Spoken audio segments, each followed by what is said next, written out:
రిజర్వేషన్లు తీసుకొచ్చి residential schools తీసుకొచ్చి పేదవాళ్లకు విద్యను అందుబాటులోకి తీసుకొచ్చి భాషా జ్ఞానం, సాంకేతిక పరిజ్ఞానం, ఉద్యోగ ఉపాధి అవకాశాలు కల్పించడానికి పండిత్ జవహర్లాల్ నెహ్రూ గారు పునాదులు వేసి ఈ దేశాన్ని అభివృద్ధి పదం వైపు నడిపించే ప్రయత్నం చేసిండ్రు. వారి తర్వాత వచ్చిన శ్రీమతి ఇందిరాగాంధీ గారు చదువుకునే విద్యార్థులకు, ఎస్సీ ఎస్టీలకు స్కాలర్షిప్లు ఇవ్వడమే కాకుండా ఉద్యోగ ఉపాధి అవకాశాలు ప్రభుత్వం వైపు నుంచి కల్పించడానికి పబ్లిక్ సెక్టర్ యూనిట్స్ను ప్రారంభించి అది రైల్వే కావచ్చు, ఎల్ఐసి కావచ్చు, డిఫెన్స్ కావచ్చు, ఎయిర్పోర్ట్స్ కావచ్చు, పోర్ట్స్ కావచ్చు, నేషనల్ హైవేస్ కావచ్చు, రకరకాల ప్రభుత్వ రంగ సంస్థలను ఏర్పాటు చేసి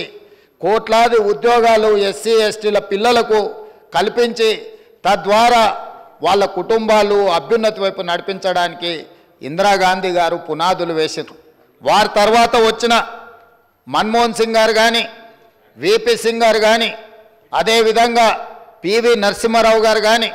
రాజీవ్ గాంధీ గారు కానీ సరళీకృత విధానాలతో పాటు సాంకేతిక నైపుణ్యం ఉండాలి, సాంకేతిక నైపుణ్యం ఉన్నప్పుడే ప్రపంచంతో పోటీ పడవచ్చు అన్న ఆలోచన చేశారు. అందుకే రాజీవ్ గాంధీ గారు ఈ దేశానికి కంప్యూటర్ను పరిచయం చేసి సాంకేతిక యుగంలో 21st సెంచరీకి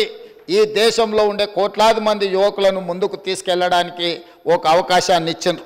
వారు ప్రవేశపెట్టిన సాంకేతిక పరిజ్ఞానం, టెక్నాలజీని, కంప్యూటర్ యుగాన్ని దృష్టిలో పెట్టుకొని ఆనాడు శ్రీ రాజీవ్ గాంధీ గారి నేతృత్వంలో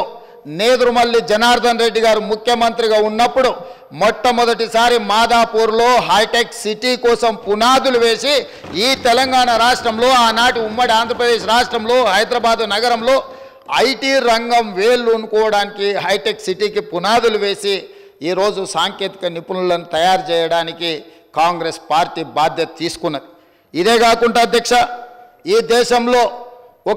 ఒక ఆర్గనైజేషన్ స్టడీ చేసి ఈ దేశంలో ఉన్న ప్రతి 10 మంది ఐటీ రంగ నిపుణులలో భారతీయులు 4, ప్రతి 4లో ఒకడు తెలుగువాడని లెక్క తేల్చారు. అంటే ఇవాళ ప్రపంచంలో సిలికాన్ వ్యాలీ నుంచి మొదలు పెడితే ఏ దేశమైనా సాంకేతిక రంగంలో నిపుణులు కావాలి అని అంటే అది భారతీయుల వైపు మళ్ళీ చూడవలసిన పరిస్థితులు ఉన్నాయి. గూగుల్ కావచ్చు, మైక్రోసాఫ్ట్ కావచ్చు, ఇట్లా యాపిల్ సంస్థ కావచ్చు, ఏదైనా కావచ్చు, ప్రపంచంలో సాంకేతికంగా ఈరోజు ఎదిగిన సంస్థలు, ఆ కంపెనీల యొక్క సీఈఓలు మన తెలుగు వాళ్ళు ఉండడం మనకు గర్వకారణం. దీనికంతా కూడా ఆనాడు శ్రీ రాజీవ్ గాంధీ గారు ఈ దేశాన్ని కంప్యూటర్ యుగం వైపు మళ్లించడము, కంప్యూటర్ చదువుల ద్వారా